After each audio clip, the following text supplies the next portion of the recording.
Now, I know this video was a few days ago, but I'm still playing catch up from my holiday. But when I saw it, I just had to say a few words about it. But nothing's happened, so everybody's still running. Does it look to you then that it's inevitable now Jeremy Corbyn's going to win this contest?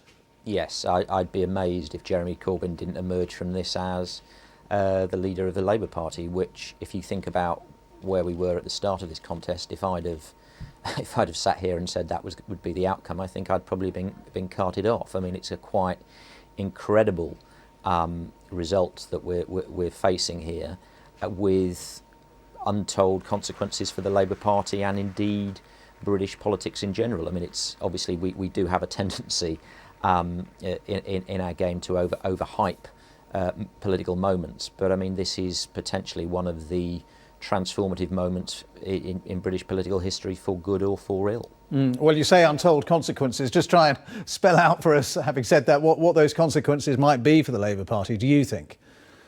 Well, in my own personal view, there are two potential consequences, one of which is simply disastrous for the Labour Party, that the next election would, in my view, clearly be lost if Jeremy Corbyn were elected leader.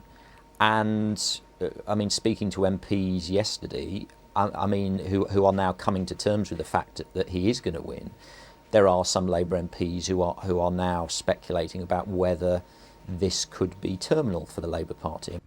So, the election of Jeremy Corbyn, somebody who wants to stop austerity, somebody who wants to help the poorer people in our society, somebody who wants to not give billions and billions and billions of interest payments to the banksters every year, somebody who doesn't want to build more nuclear weapons, who doesn't want to kill innocent people in far-off lands for corporations, who wants equal rights for women, who wants education to be free, a man who wants to build 240,000 houses a year and who wants to reintroduce the 50% higher rate of tax.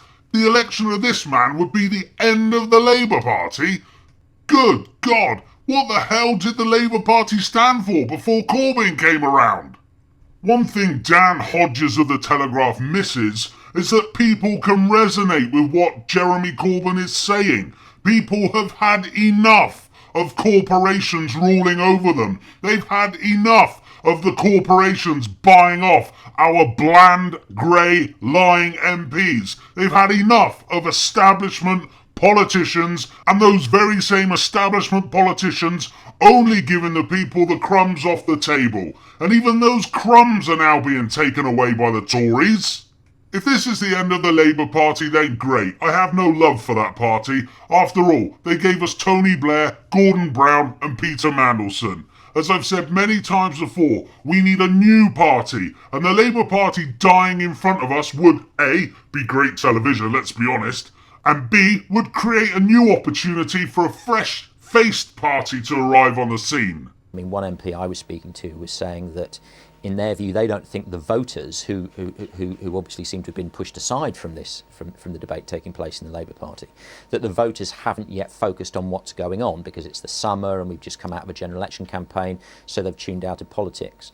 But when they wake up and they see headlines confirming Jeremy Corbyn is in fact Labour leader, and then the first time they switch on their TVs and they actually see Jeremy Corbyn standing at that dispatch box opposite David Cameron, it is not possible to judge what their reaction could be. I should imagine their reaction would be, bloody hell, this guy is going to get bumped off if he carries on the way he's going. He seems to be working for the people and not just corporations. When was the last time a political leader put the people before banks and big business? That's what they'll be thinking. And coming on the back of rejection of the Labour Party at the 2010 election and a subsequent rejection of Labour at the 2015 election, it isn't inconceivable that the British people will see the Labour Party's reaction and say, sorry, that's it. We can't take you guys seriously. We just can't take the Labour Party seriously anymore because they voted in, with a vast majority, a leader who's going against the Westminster grain, against the Westminster bubble.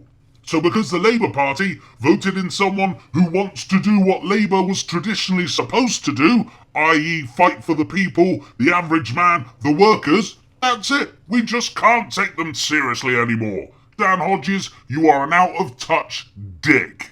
And yes, in his defence, Jeremy Corbyn has energised politics to an extent. He's had people queuing up around the block to go and see him speak in the last couple of weeks, which the other contenders have not had.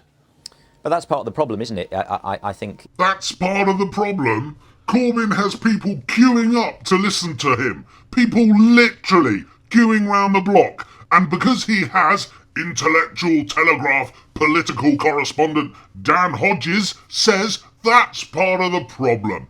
Better to have no one listen to you at all and serve the establishment than people actually wanting to hear what you have to say. Hey Dan, unbelievable.